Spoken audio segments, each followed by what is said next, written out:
video is powered by StakeMate, the UK's #1 social football betting app. Hi, welcome to AFTV. I've got James with me. We've just beaten Bournemouth 3-0 at the Emirates. Now, you say every time we go to the Emirates, it's a nervy, stressful game every time. That's what Arsenal do. I can never enjoy a nice, sunny Arsenal performance. Yeah. For me, I mean, I was in the studio. It felt like, 3-0 scoreline. You look at it on paper, you say comfortable win. But did it feel like that today? Like, I think that was title nerve tension, if we're being honest, because I was the same the whole game. I was just like, bring Martinelli on, bring Martinelli. Oh, great goal, Trossard. Yeah. Like, and then you sit there thinking, hope no one heard me. That's so funny, Zach. That was what was going through my head the whole time. And then throughout the game going, Jesus, come on, no bad touch, Jesus. No, come on. Oh, great assist. And I think that's kind of sums up the performance. Yeah. Like after you're like, oh, come on, Arsenal, don't mess this up. 3-0, fantastic, thoroughly deserved. And that was kind of the whole game. Yeah, we should have been final up at half time. We really should have been. There was a moment, I think people will question Havertz. Was like, don't do it. Don't just talk about Havertz. Don't talk about Havertz. Has he been good? Has he been good? Penalty. Havertz. Fair play. I thought he was sensational today. And I know the first half he took some time getting into it, but he was the one. This is where the Havertz and Jesus debate gets interesting, because I don't think in terms of pure skill, maybe even hold-up play, touch, dribble. I don't think Havertz is better than Jesus of those things. But his striker's movement and his ability to use his body, Jesus can do it. We've got to remember Jesus, when he came in, we were like, this guy's 5'10", and he's moving like Andy Carroll. Yeah. But probably could have had a better comparison. But Kai Havertz did all that today brilliantly. I just felt his movement off the ball to win the penalty. There was one where he got a shot off from a Tomiyasu ball in behind. He was the one who was stretching them via the throw-ins. And then, of course, he won the penalty. Yeah. Who got the goals? It was Zach scored the penalty. Yeah, which we're going to talk about a bit. Yeah, and then who else? Trossard. And I just felt that his movement in behind. We've seen a lot of that with Ødegaard slipping little passes in behind to him constantly, and just knowing where to be, making that kind of that I want to score run. Yeah, even a striker, Crawley legend. You'll know what they're like. That run you make where you're like, I'm making this run because I want the ball to score on goal. Now, in fairness, Jesus deserves immense credit for the assist. Was it no look? From where it looked like he sort of. I don't know if he meant it. I don't know, but it was a good assist. That was my attempt of a no look. I just went. But before that, he did this thing where he chested it into Ødegaard. Ødegaard takes the touch, and then he stood there wanting it back. I was like, no, run. Now, I'm not going to be too critical because, of course, he got a brilliant assist, but Havertz was running all the time. He knew Ødegaard would find him. And he's not my man of the match, it's Declan Rice, but Havertz got better and better. And then what might go unnoticed is the amount of times he made tackles from running back. The kind of tackles that you go, the player's fronting that attacker up, should be the one dealing with him, but he's the one who gets in front and nicks the ball back. So he was tremendous, man, leading the line and getting better and better. And for every game he didn't perform, we mention it. For every game he performs, we'll absolutely mention it. He was brilliant. Well, let's run through quite a few scenarios and a few players. I do want to get your thoughts on Bukayo Saka, because you said, stat pad wise, he got an assist or whatnot. Saka scores. But for me, and I've been critical of him all the time, didn't have the greatest of games. But do you agree with that, or do you think Saka was fine today? No, I thought Saka was good. I think he works really hard. His strength is unbelievable.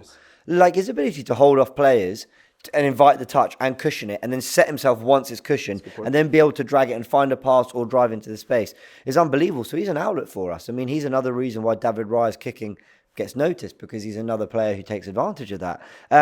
Otherwise, could he have done a little bit better on some of the situations? Sure, but if Ødegaard, who I thought was magnificent today, puts that chance away, we're going Saka. That was very clever off the Partey run. Partey was finding quite a few little passes in behind like that. So generally, I can't complain about anyone. I thought everyone was really, really good. I weirdly thought Trossard was the one I was like, you're not really giving us much as an outlet. You're not giving us enough on the ball. Get Martinelli on. And you saw when Martinelli came on why you'd want him on the pitch. Yeah, that first opportunity he had when he's running behind. Yeah, but you also saw why he was kept on Trossard, because he's clutch. And that chance comes and he goes, I've seen you all miss 15 of these. Watch. Let me just... And he takes it. Great goal. Did you see the red card conundrum, shall we say? The VAR... we couldn't obviously hear the commentary, but Frank said they kind of briefly mentioned it, but I don't think it got checked. Turkish was up in arms. He said, that's a clear red card. Studs up, on the knee. What the hell's going on? No, but hold on. Let's not talk about that. There's bigger things to talk about. Did you see Ben White holding his glove at times? There was a little bit of a... Did you notice any of that? I mean, that We need to stamp that out of the game, man. That's, it's the ugly side of football that people don't want to talk about. It's life-threatening that those things that Ben White's doing. He could have been killed. And Cecil, I have to laugh because now the decisions have gone in favour of Arsenal one week. And let's have it right. It's not a foul on Raya. I will say this one little thing. Solanke looks at him and wants to leave, but it's a contact sport. You are allowed to use your body. Did you say it's not a foul? It's not a foul, is it? Yeah, I'm glad you. I'm just saying that's like maybe the one thing that maybe saves us. But even then, you know what? Actually, let me not give them any credit. I was trying to there, and I'm actually going to do the same for the one that the penalty. I mean, both went in our favour. Again, there's contact. Havertz has looked through. How many times have we seen that? Left his leg. I think he's left his leg there. It's a definite red card. Let me say this, okay? I saw articles. I couldn't believe it. People actually took time to think about it, type away, send it to an editor, and get it published. And no one ever stopped to think how ridiculous this is. Articles are being written about Ben White. Articles are being written about Ben White for this, for fiddling with a glove. I couldn't believe it. I could not believe it. Crazy. Rather than articles about why maybe Ange Postecoglou should focus on defending set pieces. They concede another one a few days later. Maybe the standard of officiating should get better because we've seen 3 straight red cards. One against Tomiyasu in the Chelsea game. One against Kai Havertz. I think it was Max Kilman. Big up Max Kilman. We need a big performance against Wolves today, please. Against City even. And then one today. And I'm just speaking from an Arsenal perspective. There'll be loads of others. But we have moaned about the PGMOL. We have moaned about it. We have talked about the standards being in the absolute mud, that there's inconsistency throughout. People will talk about that Raya one, but they won't talk about the push in the back of Gabriel. Actually, they did talk about it. Why? Because we made a fuss about it. And rather than actually tackle the problems in the PGR, the standard of officiating, the lack of quality in referee. We saw in midweek a Champions League performance, a Champions League game refereed masterfully by Leandro Trossard's brother, who was brilliant, right? And everyone's talking about fair play. You've refereed this game really, really well. And we don't see that in this division.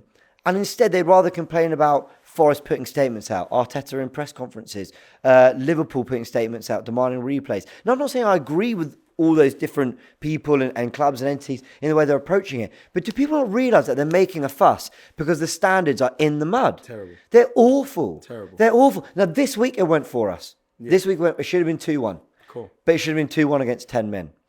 What was the other one? The Havertz one. Havertz one, left his leg. But look, they get given. They do. I think that one, to be fair, we can forgive the officials because they get given, there's contact. At full speed, it does look... It looks like a penalty. However, you're right. I think when you start down, he leaves his leg. It can be if a goal kick, this is the way I see it, right? I've actually long maintained that not all fouls have to have contact, and people think I'm ridiculous because they go, well, what? So no contact, you still go foul. If someone comes charging out, by the way, I've only seen a slow motion one, so don't get mad at me. Maybe if I see it in full time, like real time, I'd see it differently. But I always think if you have to get out of the way of a challenge, then arguably you've impeded them. But I'm not sure that counts for the Havertz one because, like I said, I've only seen the slow motion one. It does look like he leaves his leg out. But I just think now all the conversation will come, and I welcome the conversation. But oh my word, we've been telling about people for ages. And in fairness, other clubs have been talking about it for ages. And people would rather have conversations about Ben White or a statement going out or a post going out, a tweet going out by a club. And yeah, I don't think all of these are being dealt with brilliantly, but I don't think the PGMOL are either. Yeah. So it really winds me up. I welcome the conversation, but just typical that it's going to come at a time where actually a few decisions went in our favour. We've been telling everyone about protecting players. We've been telling everyone about these red card challenges that are just going missing, and no one wants to talk about them. So here we are. It's ridiculous. We'll talk now. And you're right. I think you make a great point. The way you started that is so funny because it's ridiculous. It's getting out of hand. Multiple articles about this. Multiple conversations. It's actually blown my mind because Ben White did what? He's allowed to stand there. Yeah. He's allowed to stand where he wants. Facts. It's crazy. It is crazy. Look, let's end on a high. What a performance from Arsenal. Correct.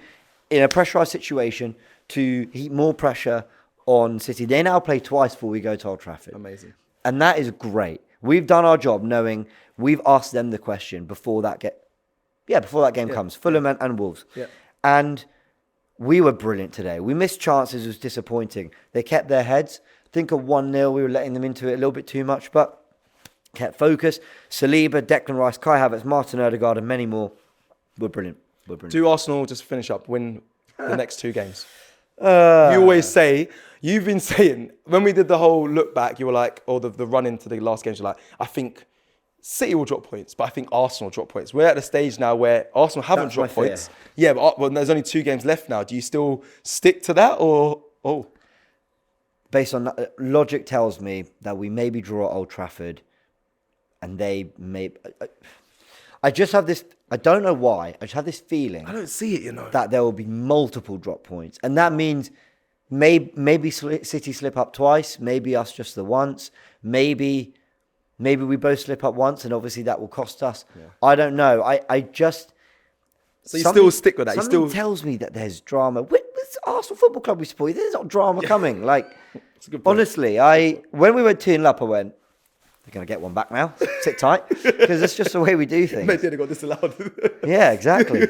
Yeah. So, okay. So there's plenty. You see some more slip ups. I think more slip ups are coming. Will it be enough for us? We'll see.